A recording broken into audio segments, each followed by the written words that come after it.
오늘 우리에게 주시는 하나님의 말씀은 요한복음 4장 21절부터 24절까지입니다.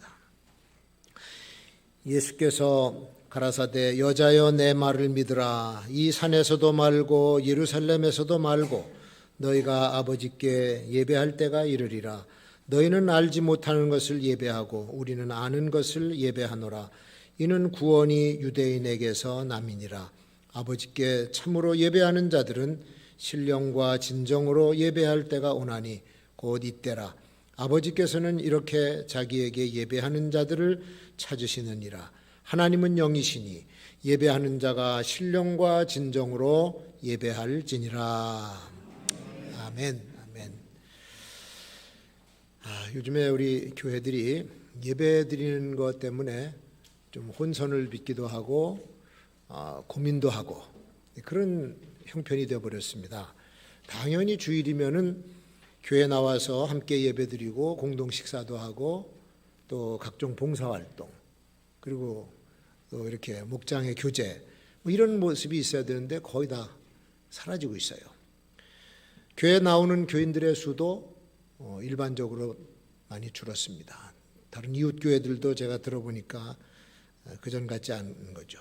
교회에 또 나오는 분들은 여러분들처럼 이렇게 거리를 뛰고 앉아서 마스크도 쓰고 또 손소독도 하고 열도 다 재고 이 방역 지침을 지켜가면서 예배를 드리니까 참 불편하죠. 나와서 이렇게 예배 드리는 분도 계시지만 나올 수 없는 분들을 위해서는 온라인으로 실시간 또 방영을 합니다. 어떤 직장에서는 교회 갔다 왔냐고 자꾸 물어본대요. 교회 가서 혹시 바이러스를 감염해갖고 와서 감염시키면 어떡하나. 회사가 또 위험에 처하니까 참 굉장히 민감한 시대입니다. 이런 시대에 질문들이 나오는 거예요. 이런 때에 교회에 모여서 예배 드리는 것이 옳은 일이냐라고 생각하는 사람이 있는가 하면 그래도 위험하지만 예배 드리는 것이 바른 신앙이다. 이렇게 생각하는 부류의 사람들이 이제 나뉘어지게 됩니다. 이게 현상이 빨리 끝나면 이제 교회가 예전 모습으로 돌아가는데 뭐 큰 어려움이 없겠습니다만은 언제 끝날는지 모르는 채 계속 지속되고 있어요. 그래서 장기화가 되니까 코로나 시대에 예배에 대한 신학적인 연구 또 목회자 학자들 간의 토론도 분분합니다. 지금도 우리 나와서 이렇게 어려운 상황에서 나와가지고 예배드리는 여러분들과 집에서 예배드리고 있는 이런 분들의 생각과 판단이 차이가 좀 있어요. 그리고 내적인 갈등도 있습니다. 아니, 교회를 가야 될 텐데 현실이 그렇지 못하니까 하나님 앞에 서면은 송구스러운 것 같고 또 교회 나온 분들은 이렇게까지 나와서 우리가 예배 드리는데 누군 어느 집사는 또 안 나왔네 뭐 이런 생각하는 이들도 있고 아마 없지 않아 있을 겁니다. 목회자 고민도 똑같아요. 뭐 다 대부분의 목회자들의 고민도 이거 어떻게 해야 되냐, 신학적으로 윤리적으로 현실적으로 명쾌한 해답을 줘야 되는데 수시로 바뀌는 질병본부의 이 발표 또 정부 방침 이것 때문에 아주 촉각을 곤두세우고 그때마다 대처하면서 예배도 드리고 행사도 치르는 겁니다. 어제 뉴스 보니까 이제 이거 안 하면은 벌금물인데요. 그것도 제대로 해야 됩니다. 이렇게 코까지 가리고 이렇게도 안 되고 이렇게도 안 된대. 그래서 아마 벌금도 뭐 적은 게 아니라 뭐 10만 원 이상씩 하는데 요즘같이 어려울 때 벌금을 이렇게 때려버리면 참 살기 팍팍하고 별 희한한 일도 많이 생길 것 같아요. 또 기관의 어떤 또 단체의 경영자나 이런 사람들은 잘못하면 또 300만 원 이상씩 벌금을 때리고 이러다 보니까 이제 더 갈등이 많은 거죠. 그래서 오늘 코로나 시대에 우리 예배는 어떻게 드려야 되냐 그 주제가 오늘 여러분과 고민해야 될 주제가 되고 있습니다. 백석문화대학교 총장을 지낸 고영민 박사가 몇 페이지 글을 쓴 걸 제가 읽으면서 그도 역시 질문을 던지고 나름대로 거기에 대한 답을 하면서 써놓은 게 있는데 공감한 부분들이 좀 있어요.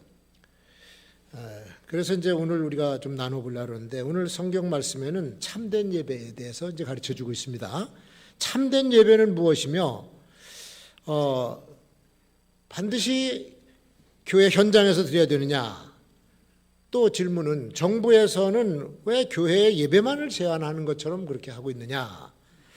예배보다 생명이 더 귀하냐? 생명보다 예배가 더 귀하냐? 이런 질문들이 계속 우리 머릿속에서 떠오르는 생각들입니다. 자, 이 예배에 대해서 그러면 여러분들의 생각은 어떻습니까?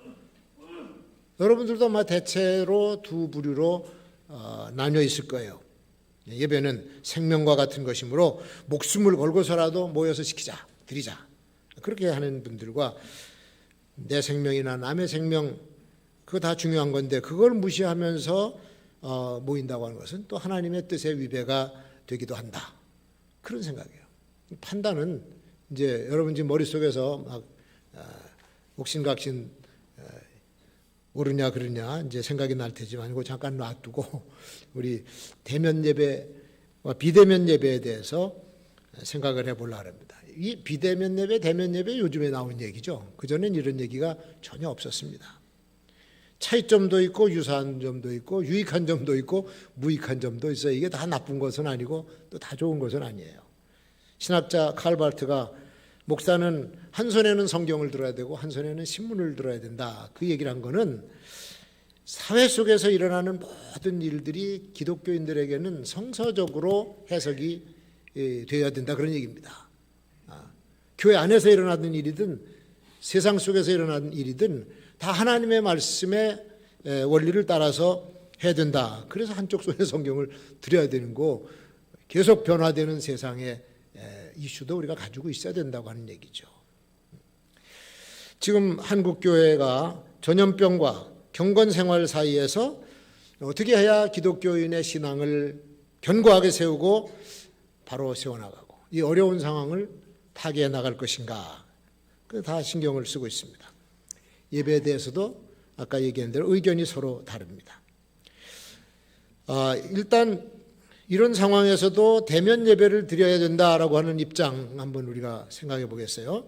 지금 이제 세상이 당하고 있는 이 전염병 확산 속에서 교인들이 교회 안에서 드리는 이 예배의 행위도 성경적으로 한번 살펴볼 필요가 있어요. 얼마 전에 정부가 내린 행정명령에 대해서 일부 교단장들, 교단의 대표들이 청와대를 찾아가서 대통령과 거기 강요들에게 요청을 했어요. 우리 기독교 예배는 신앙인들에게 생명과 같은 것이다. 목숨과 같은 것이고 교회의 존재 이유도 하나님께 예배드리는 것이 교회의 존재이기 때문에 예배를 드릴 수 있도록 최대한 규제를 좀 완화해 주시오. 그렇게 이제 청원한 것이 그 내용입니다. 그 당국에서 예배 모임에 대해서 민감하게 반응을 보인 것이 처음에 이게 확산될 때 신천지 모임에서 아주 대량으로 확산이 돼가지고 그냥 이런 예배 모임 하면은 그게 알레르기 반응이 아마 일어난 모양이에요.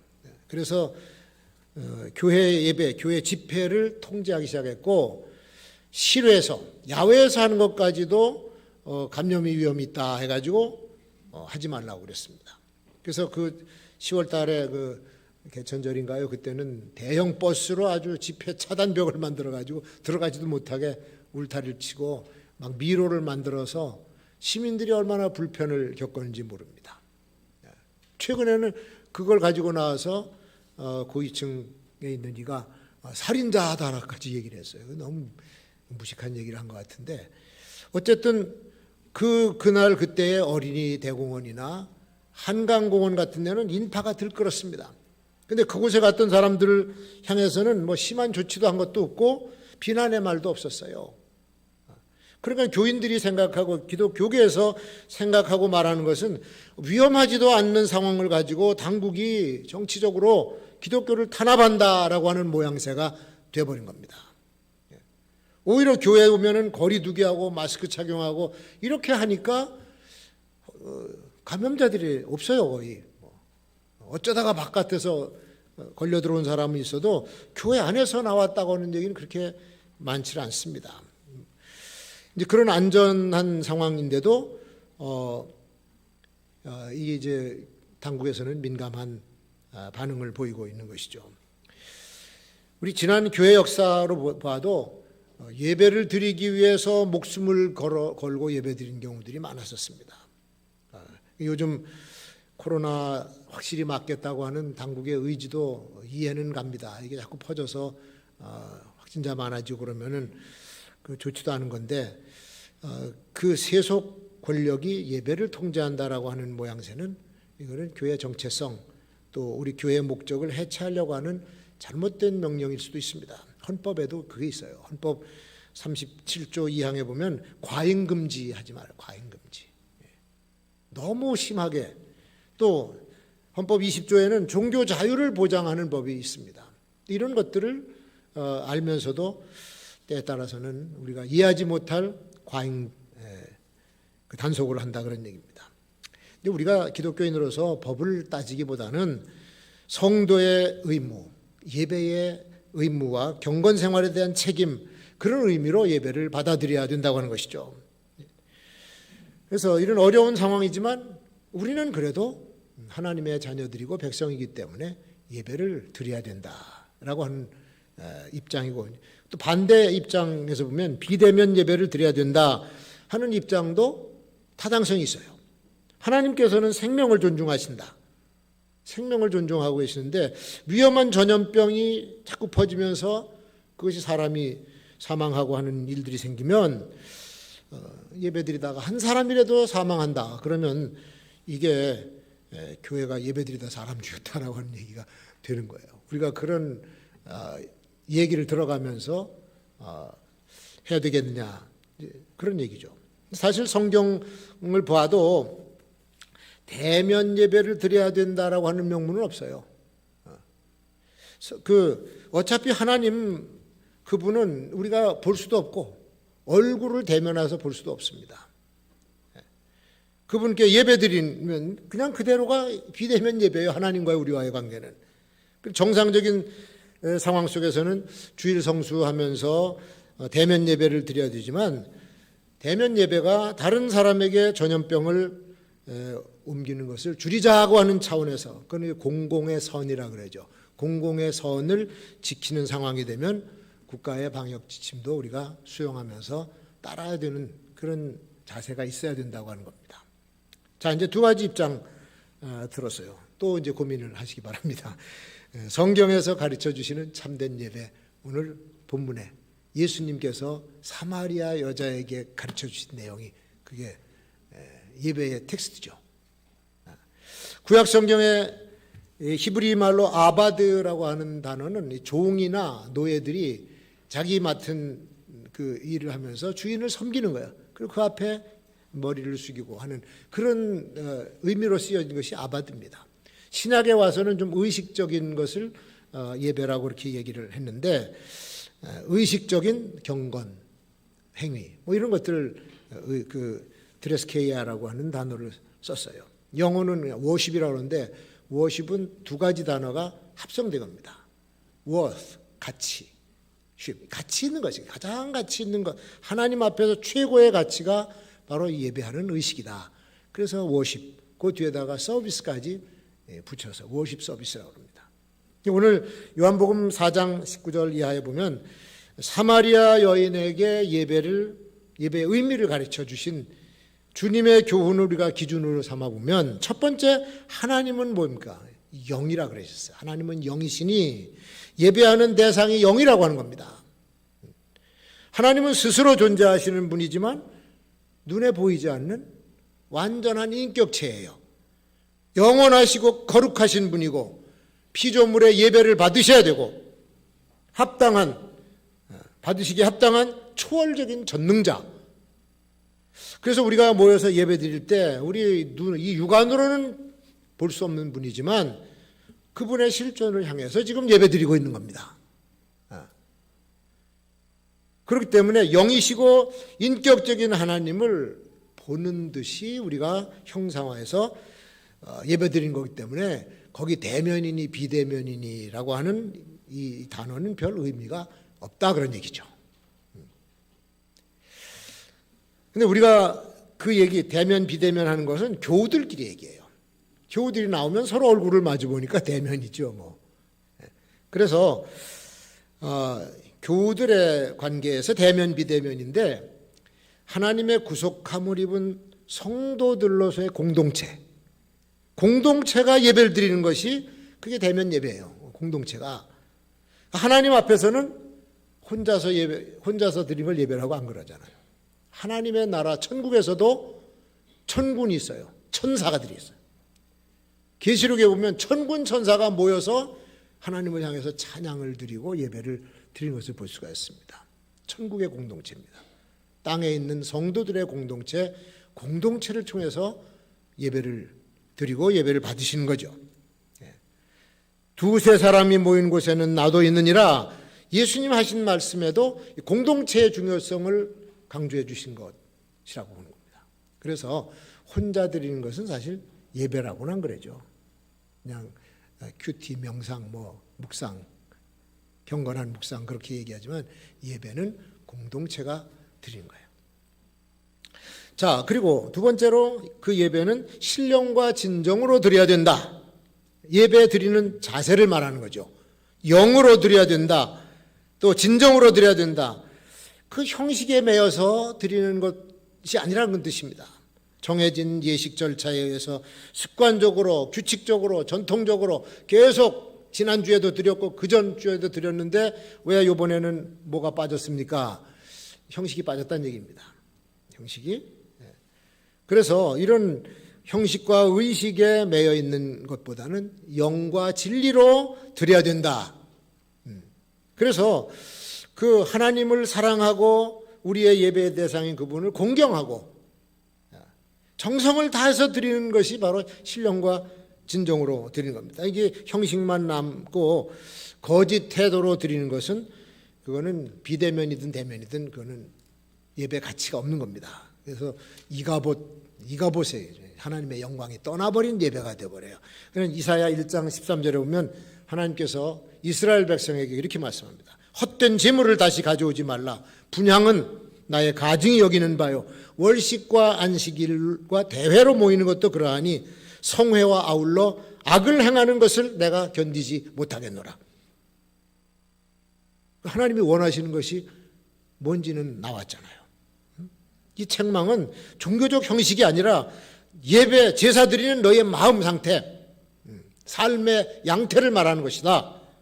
진리로 드려야 된다고 하는 것도 거짓되고 이기적인 동기에서 행하는 모든 종교 행위는 하나님이 안 받으신다 그런 얘기입니다. 그래서 그리스도 안에서 진리의 말씀을 따라서 드리는 예배, 자원하는 태도로 마음에 그분을 경외하는 태도로 드리는 것이지 자원하는 것도 아니고 그냥 억지로 와서 앉아있다. 그걸 속된 말로 공념불이라 그래요. 공념불. 제가 어렸을 때 우리 집안은 교회 다니는 사람들이 없었어요. 그러니까 어릴 때 어른들이 이제 제사다. 증조 할아버지의 제 기일이니까 오늘 제사 드리자. 그러면 이제 낮에부터 이제 음식을 해요. 음식을 해갖고 이제 그 제사상을 차려요. 그러면 이제 밤에 다들 모여 순서대로 이제 서요. 이렇게 큰아버지, 작은아버지 쭉 하고 또 그 밑에 이제 그 자녀들의 세대에서는 사촌 중에 제가 제일 맞입니다. 그러니까 제가 장손이야. 그 다음에 서야 돼. 그러고 이제 일찍 좀 드리고 끝났으면 좋겠는데 꼭 자정이 다 돼서야 이제 시작하는 거예요. 오신다 이제 문 열어라. 그러고서 하면은 쭉 서가지고 2배 반을 하지. 들어오셨다. 문 닫고 이제 뭐 잡수시게 하고 또 그렇게 해서 4번인가 드려요. 4번. 문 열어놓고 나가실 때까지 4번을 드려요. 그러니 어린 나이에 12시 넘어서 그거 하는데 얼마나 졸리겠어. 그냥 졸다가 잘하자 그러면 벌떡 일어나고 이제 잘하고. 그럼 빨리 끝나서 제사밥이나 얻어 먹고 잤으면 좋겠다. 맛있는 거 만들어 놨으니까. 그게 아마 제 사촌 동생들도 똑같았을 거야. 그러니까 제사는 상관이 없고 제사밥 먹고 빨리 자야지. 거기 정성이 들어간 제사입니까 그게? 예배가 그렇게 되면 안 된다는 얘기죠. 근데 그런 식으로 가는 예배들도, 예배하는 사람들도 없지 않아 있어. 그게 문제지 뭐. 그게 문제예요. 그게. 그러니까 주님께서 하신 말씀은 신령과 진정의 예배지. 또 세 번째, 장소에 구애받지 말고 드려라. 이 산에서도 말고 예루살렘에서도 말고 장소 불문하고 어디나 어느 때나 드릴 수가 있다. 그런 말씀입니다. 구약 시대에는 제사장 제도가 있고 성전은 언제나 예루살렘 한복판에 있었어요. 중앙성전. 거기를 와야 돼요. 거기를 와야 제사장들을 만나서 제사장에게 제물을 위탁해가지고 그 제사장이 드려주는 거예요. 그러니까 안 올 수가 없어요, 거기. 1년에 3차례는 꼭 와야 되고 수시로 죄 졌으면 가지고 와서 제물 가지고 와서 제사 드려야 되기 때문에 올 수밖에 없어요. 근데 남북이 갈라졌네, 이게. 남쪽 왕국은 유다하고 북쪽 왕국은 이스라엘인데 남쪽 왕국에는 서울이 예루살렘입니다. 성전이 거기 있습니다. 북쪽 왕국은 서울이 사마리아예요. 아니 평양 사는 사람이 예배드리겠다고 서울에 오면 그게 되겠어요? 그러니까 안 돼. 될 수가 없어요. 그러니까 북쪽 왕국 이스라엘 사람들은 예배 처소를 그리심산에다 만들어 놓고 제사장도 원래는 아론의 자손에 의해서 제사장이 이어지는데 그것도 바꿔버리고 왕이 임명해서 그 왕이 임명한 제사장이 제사를 드리고 하니까 백성들이 아니 우리가 예루살렘 성전에 가서 드리고 제사장을 만나야지 여기서 이러고 있냐. 이 사마리아 여자도 갈등이 심했을 겁니다. 갈 수는 없고 제사는 드려야 되겠고 그리심산에 가야 그거 아닌데 마음속 깊은 곳에 그런 마음이 깔려 있었을 거예요. 근데 예수님을 만난 거야. 만나보니까 이분이 선지자고 아이고 메시아로 확신이 되니까 물어본 겁니다. 여기서 드려야 됩니까? 아니면 예루살렘 가서 유대인들은 드려야 된다는데 어떻게 했으면 좋겠습니까? 그때 하신 말씀이 이 산에서도 말고 예루살렘에서도 말고 장소 불문하고 드리되 하나님은 영이시니 신령과 진정으로 드려라. 그렇게 말씀하신 겁니다. 그게 신약의 예배의 신학이 된 것이고 예배의 철학이 된 것이죠. 장소, 형식이 아니라 그 예배 자세가 중요하다는 것을 말씀해 주신 겁니다. 우리 비대면 시대, 언택트 시대에 교회 예배는 어떤 예배가 되어야 되겠느냐. 이제 거의 윤곽이 잡히기 시작할 겁니다. 전통과 형식의 예배에서 더욱더 본질적인 예배를 추구해야 되는 거예요. 그러니까 이제 이 소위 그 가짜 예배자들, 형식적인 사람들, 이런 사람들이 이제 바뀌는 거예요. 없어지든지 바뀌는 거야. 예배 뭐 안 드려도 괜찮다. 그러면 안 드려. 불려서 날아가게 돼 있어요. 그래도 우리가 이런 시대에도 하나님께 정말 정성을 다해서 드려야지. 그래야 오는 겁니다. 갈라지죠. 교회의 본질이, 예배의 본질이 찬양과 감사, 섬김과 교제 뭐 이런 내용인데 이거는 하나님의 백성이면 언제 어디서든지 어느 장소에든지 주님께서 교훈하신 대로 예배를 드릴 수가 있는 겁니다. 자, 보세요. 우리 교회라고 하는 것은 여러분이나 제가 생각하는 것보다 훨씬 더 권세가 있고 훨씬 더 영광스러운 곳이 교회입니다. 주님께서 내가 내 교회를 세우리니 음부의 권세가 이기지 못할 것이다. 지옥도 함부로 할 수 없는 게 교회고 내가 천국 열쇠를 주겠다. 교회에게 준 거예요. 교회에게. 너희가 땅에서 매면 하늘에서 매이고 땅에서 풀면 하늘에서도 풀린다. 어마어마한 권세를 교회에게 주셨어요. 이거를 어떻게 세상 권력이 교회를 가지고 이래라 저래라 합니까? 그 성도들이 모여서 기도할 때 성령께서 불같이 임하면서 권능을 받고 유다 사마리아 땅 끝까지 나가서 복음을 전하는 이 엄청난 다이나믹한 공동체가 바로 교회입니다. 그래서 성도들이라면 모이기를 피하는 어떤 사람들의 습관과 같이 하지 말고 안 모이려고 그래. 자꾸 습관이 되어버려. 습관화. 그래 하지 말고 그날이 가까워올수록 더욱 그리하라. 히브리서 10장 25절에 말씀을 따라서 모여서 하나님께 예배하고 성도의 교제를 멈추지 말아라.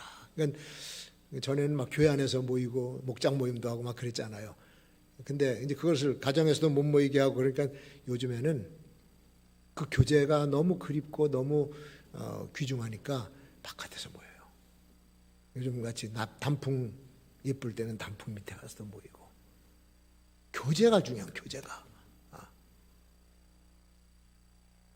그런 것들을 정말 성도를 사랑하고 교우들을 사랑해서 모여야 되겠다 그러면 방법은 얼마든지 찾을 수가 있고 장소도 얼마든지 찾을 수가 있죠. 꼭 교회 여기서 모여야 됩니까?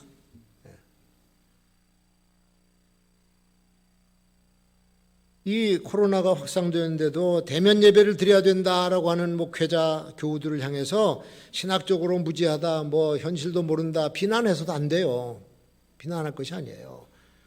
또 안 오는 사람들에 대해서도 역시 비난해도 안 돼요. 안 오지만 그럼 이 자리에서 저들이 나보다 더 진지한 자세로 예배 드린다고는 주님께서 아시는 거지. 그러니까 지금 이 영상 보고 계신 분도 중심을 다해서 들으시기를 축원합니다.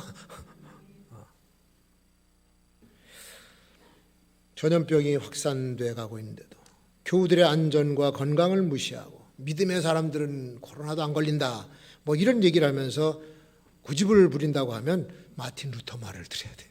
마틴 루터가 그리겠습니다.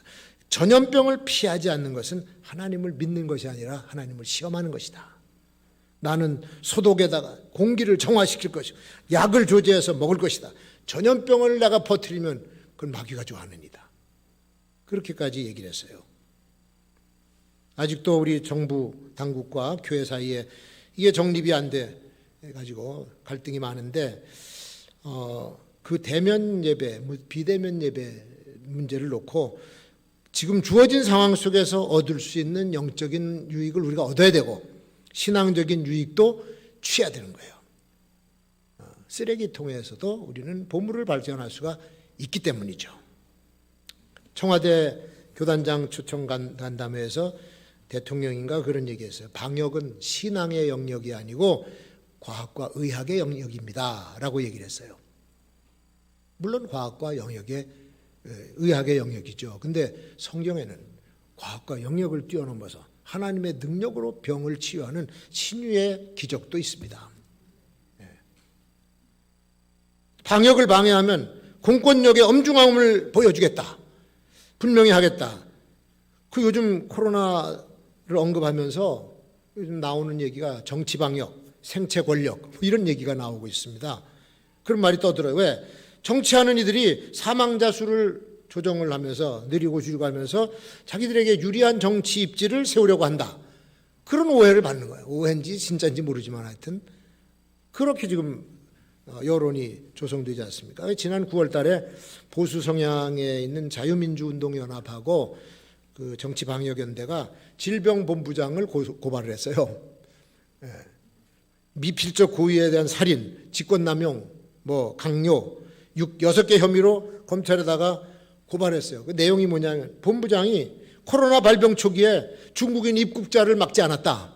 그래서 확 퍼졌다 이거예요.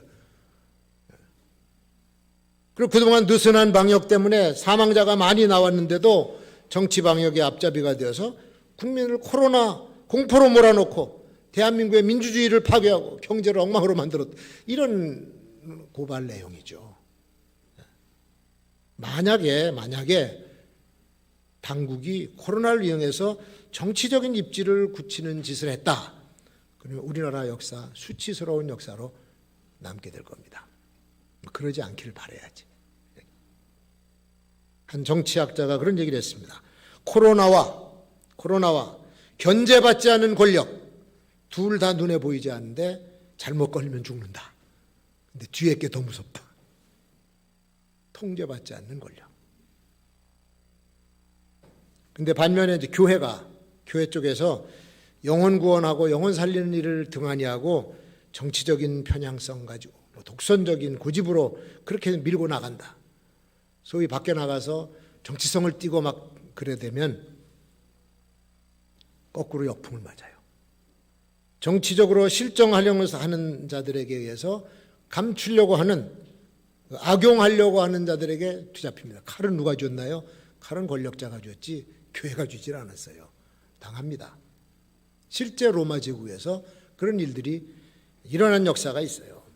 167년에 안토니 역병이 돌았고 271년에 키프로스 역병이 돌았습니다. 그 역병으로 해서 3분의 1의 인구가 죽어요.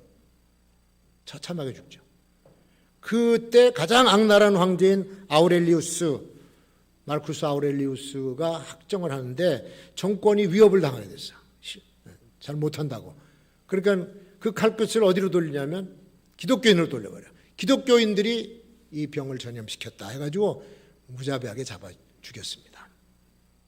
당한 거죠. 근데 한밤중에 검은 두건을 쓴 사람들이 밤에 나와서 아무도 접근하지 않는 역병으로 죽어 썩어 냄새나는 그 시체들을 전부 수습을 해가지고 산에 갔다가 다 묻어준 거예요. 누군지 몰랐죠. 나중에 보니까 다 기독교인들이 했어. 그러니까 그 전염병 지나간 뒤에 기독교를 다시 보게 됐고 그들의 행위가 참 다 드러나게 되고 후에 로마가 국교를 기독교로 정하는데도 이런 요소들이 작용을 해서 영향을 끼쳤다는 얘기입니다. 예배 드리는데 목숨을 걸 수 있는 사람들이 바로 그리스도인들입니다. 비록 코로나가 창궐한다고 하도 예배 드리는 일을 멈출 수는 없습니다. 이런 상황 속에서 바른 예배 드리는 자세는 신령과 진정으로 드리는 예배, 교회 나와서 드리는 사람이나 온라인으로 예배를 드리는 분들이나 참 예배자의 기본 자세를 흐트러뜨리면 안 된다. 실지를 찾는 거예요. 어느 목사님이 이런 글을 남겼습니다. 예배 드린다고 칼이 들어와도 목숨 걸고 예배 드리는 것이 신앙입니다. 그러나 예배 모임이 칼이 돼서 이웃의 목숨을 위태롭게 한다면 모이지 않는 것도 신앙입니다. 그렇게 얘기했어요. 그럼 어떡하란 말이야? 세상 권력으로 하나님께 드리는 예배를 막을 수 없습니다. 못 막습니다. 권력은 짧지만 예배는 영원하거든. 지금 현재 상황이 코로나보다 더 심한 역병이 창궐하는 그런 상황이 온다고 할지라도 우리는 주님 가르쳐 주신 그대로 신령과 진정의 예배를 영이신 하나님께 드리는 예배의 아주 본질, 신앙의 본질을 되찾는 우리 성도들이 되어야 될 줄로 믿습니다.